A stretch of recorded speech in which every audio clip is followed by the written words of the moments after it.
The following is a study guide for the Activity Coordinator Fall Prevention Certification exam, and while not every question is specifically stated in this guide, all the information covered in this exam is discussed and explained. In other words, you must have a good understanding of the information presented because I will not simply teach the test.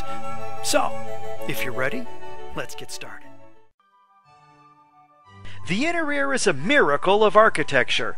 The inner ear is called a labyrinth. The labyrinth, or ear canal itself, is a bony shell known as the bony labyrinth. This protects the membranous labyrinth inside. In between these two labyrinths is a fluid known as perilymph. Perilymph is a fluid supplied by the cells that line this canal. Another fluid can be found in the structure of the membranous labyrinth locked inside its bony shell, and this fluid is known as endolymph. Now, both of these fluids help us feel vibrations that allow us to hear, as well as help the body maintain a sense of balance and equilibrium. There are three structural cavities within the bony labyrinth. It's the vestibule, the semicircular canals, and the cochlea. These necessary organs for hearing and maintaining balance are located within the inner ear. The cerebellum is the second largest structure of the brain. In Latin, cerebellum means little brain, but it plays a major role in muscle control, equilibrium, balance, and muscle tone.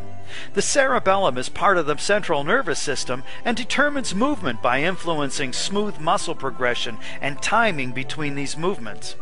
These movements are not jerky.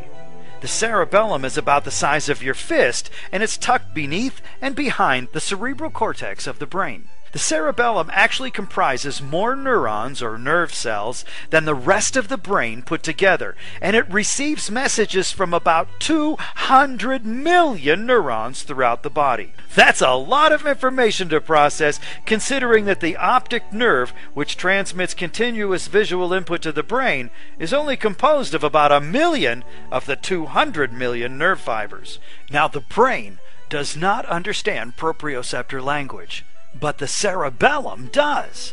So as the proprioceptors scream out to the brain as, "What's going on up there?" because it's losing its balance, the brain takes a gulp of air, which fires up all the senses, and the senses are able to tell the brain that the body is tipping. And then the body, faster than lightning, tightens half the muscles and loosens the other half of its muscles in order to gain back its balance.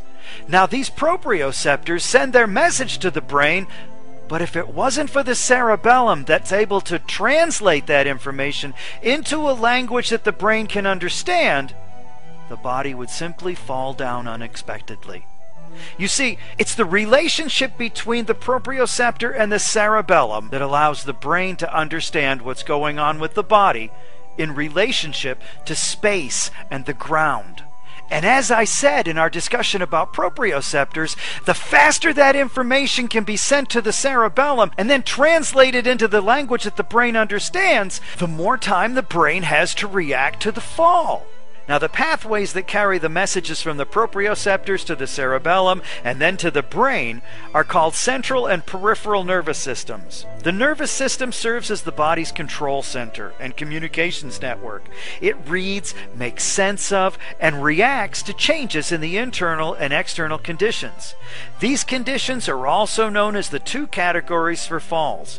They are the environmental, or outside the skin, or the physiological, which is skin and in. They react by sending electrochemical messages through nerves to muscles and glands.